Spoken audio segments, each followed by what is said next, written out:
กาสบายดีแล้วก็สวัสดีพี่น้องสุคนมื้อนี้ก็ได้มาพบกับบ่าวคำพงบ้านนาก็ได้มาเบิ่งบุญบั้งไฟทุกคนจะพาทุกคนมาชมบั้งไฟมื้อนี้เป็นบุญบั้งไฟอยู่บ่อหินขาวทุกคนมื้อนี้บ่อหินขาวตอนนี้เพิ่นกำลังจูดบั้งไฟทุกคนมาเบิ่งมาชมนำกันบรรยากาศคึกคืนหลายมื้อนี้มาเบิ่งมาชมนำกันเลยทุกคน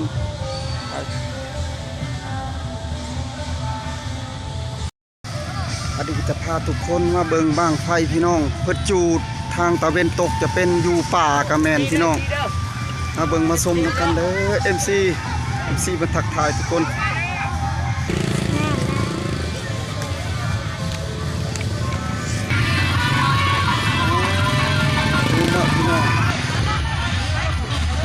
คนหลายพี่น้องมาเบิ่งมื้อนี้บรรยากาศบุญบั้งไฟอยู่ที่บ่อหินกาวทุกคนโอ้ตอนนี้เพิ่นกำลังจูดบั้งไฟมาเบิ่งมาชมนำกัน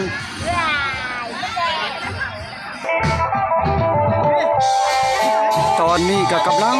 เทียบบั้งไฟทุกคนกำลังสิแข่งตอนนี้ฮะกำลังเตรียม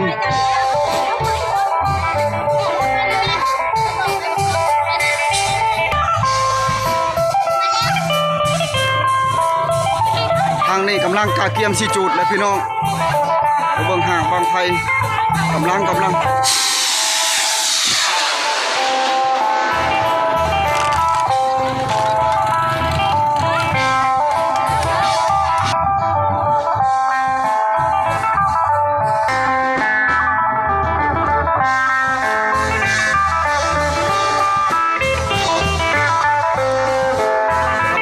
เซิร์ฟบั้งไฟตอนนี้พี่น้อง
จูดสบายพี่น้องแบบสดเอาเลยโอ้ขึ้นทุกบั้งโบมีพลาด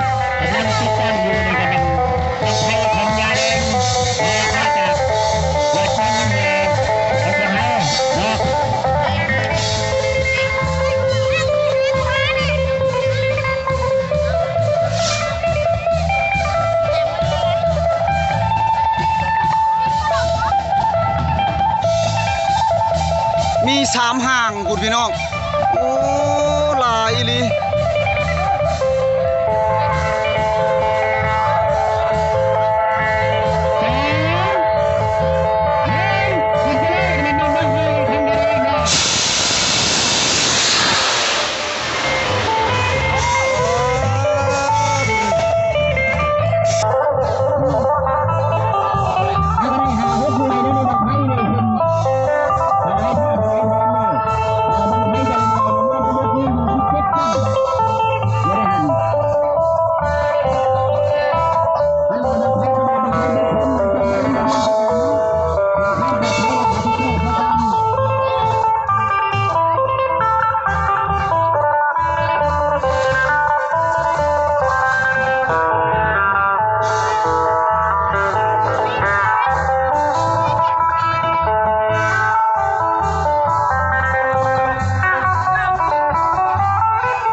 ทุกคนก็ต้องมาลงทะเบียน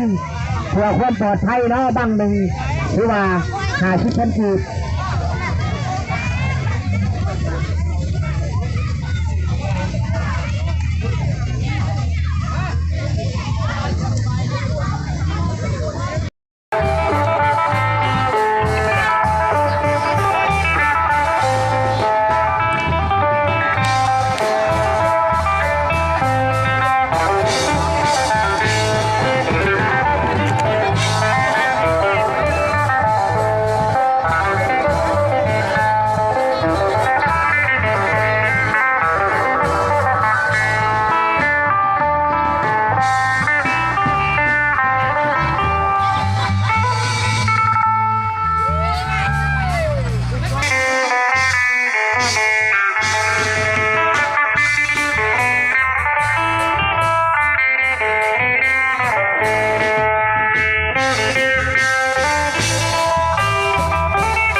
เบิ่งบางไผ่ก็ยังหลายพี่น้องตอนนี้ก็กำลังทยอยขึ้นจูดบางไผ่หลายมื้อนี้ฮะ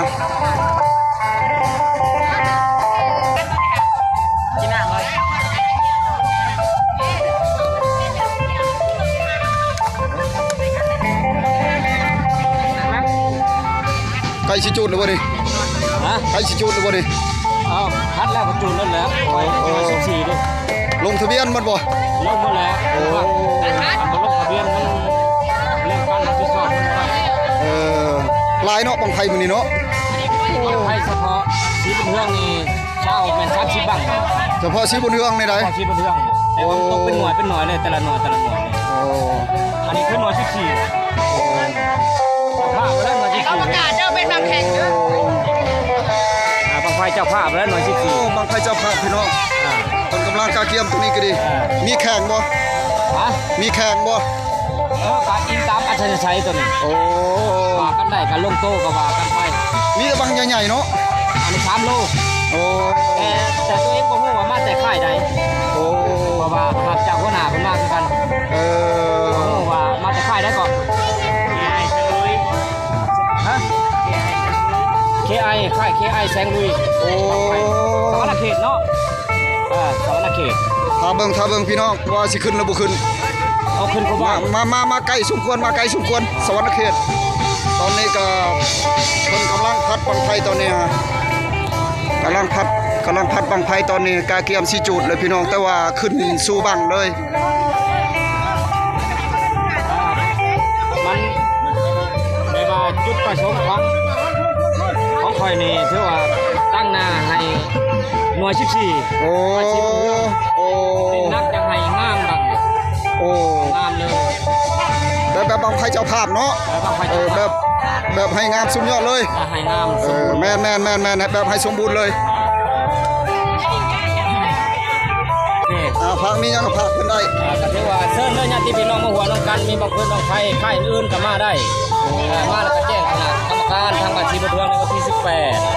เดือนเมษายน2025เอาเองนี่วันนี้ถือว่าแม่นแล้วดนตรีซาแป้งก็มาฮอดแล้วมีวงดนตรีซาแป้งมื้อนี้เนาะวงซาแป้งกำลังติดตั้งเวทีอยู่กันเลยกระแรงกระมอนมาเชิญกันได้ขอบใจจ้าขอบใจคือกันโอ้สุดยอดเลยทุกคนมื้อนี้จ้าบรรยากาศคึกคืนหลายมื้อนี้ฮะคืนหลายก็มีหลายขนาดสีสันขนาดแซ่บกินแน่ขนาดของตุ้มแน่แม่นตอนแรกพบกับวงดนตรีซาแป้งมาเชิญกันได้ขอบใจคือกันตอนนี้เพิ่นกำลังพัดบังไฟนี่ก็บ่ฮู้จังหน่อยสิได้ขึ้นจูดได้นี่เนาะจังหน่อยขึ้นจูดคันแรกก็ขึ้นเลยแต่ว่า2บังในแข่งกันบ่นี่คือว่าจูดคือว่าเฮียงคักๆเลยกำลังพัดนี่น้ำนี่ตามการตกลงของเจ้าบังไฟทางรถขอฝากช่องนี้ด้วยพี่น้องทางคำภูเมืองขับภูเมืองบุรีรัมย์เชียงศรีขับไปจะมีทั้งลำพื้นลำตะงอกลำไว้ลำไทยและลำอื่น ต้องการข้อสอบข้อซกก็โทรมาได้พี่น้องหรือว่าต้องการวงดนตรีพิเศษในงานของทางการโทรมาได้เนาะทางเบอร์โทรเฮาก็02095806883โอ้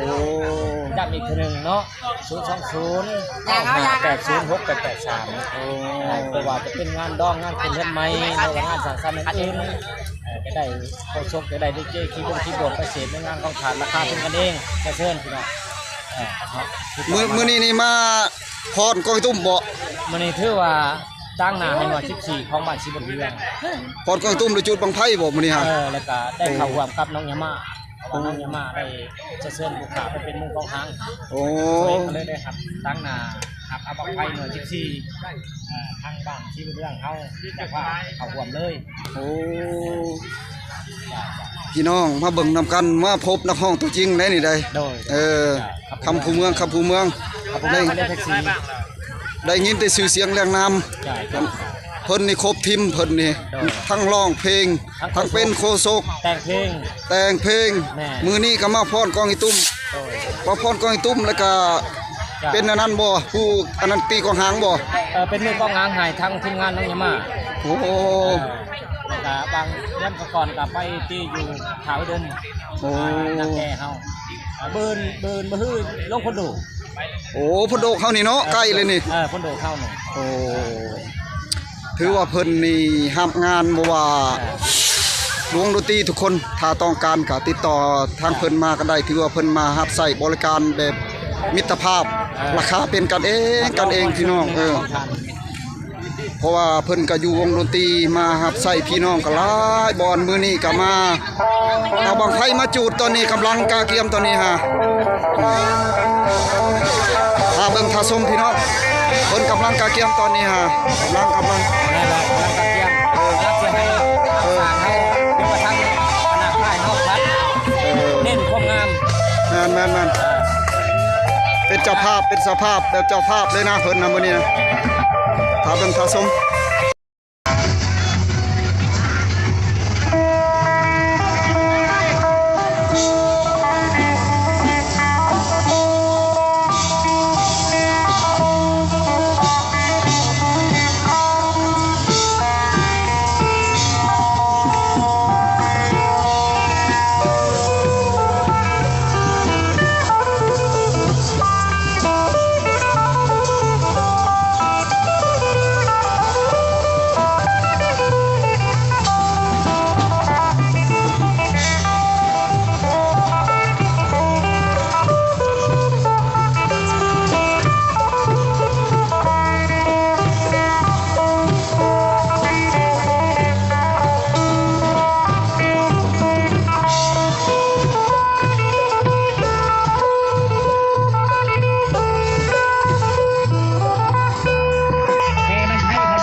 ตกพี่น้องเอ้ยกำลังจูดบังไฟมวนตอนนี้ฝนพัดตกใส่โอ้ยเบิ่งโปบกันสนั่นอยู่พี่น้องผ้าแตกบึมอยู่โอ้มื้อนี้ก็จูดบังไฟยังบ่ทันเบิดกับผ้ากันแตกไปหมดเด้อบ้านนี้พี่น้องมาเบิ่งดูนี่ฮะบังไฟยังบ่ทันเบิดอยู่นี่ฮะกำลังมวนโอ้ยคุณโอบสนั่นอยู่บังดูพี่น้องหลังเมื่อดึกดิไปแล้วฝนตกเลยพี่น้องเอ้ยดาวกระพงก็สิได้กลับบ้านก่อนหยุดการถ่ายทำก่อนส่วนว่าคลิปมาฮอนนี้ก็สิได้จบซ้ำนี้ก่อนพี่น้องแต่ว่าฝนตกแล้วจุดบังไฟก็บ่เบิดมื้อนี้หันจุดขอผ้าขอพ้นก็ได้สมความมุ่งมั่นปรารถนาพี่น้องอยู่บ่อหินกาวตามบ่อหินกาวเมืองกำพรแขวงสวรรค์เขตมื้อนี้บ่าวกำพงก็สิได้กลับก่อนทุกคนบรรดาพี่ๆน้องๆกำลังแล่นปบผลอยู่พี่น้องรีบผลอยู่คิดมาฮอนนี่ก็ขอกราบคำว่าสบายดี เบิ่งกูกับบ่ย่านมันคือกันมันบ่ย่านผม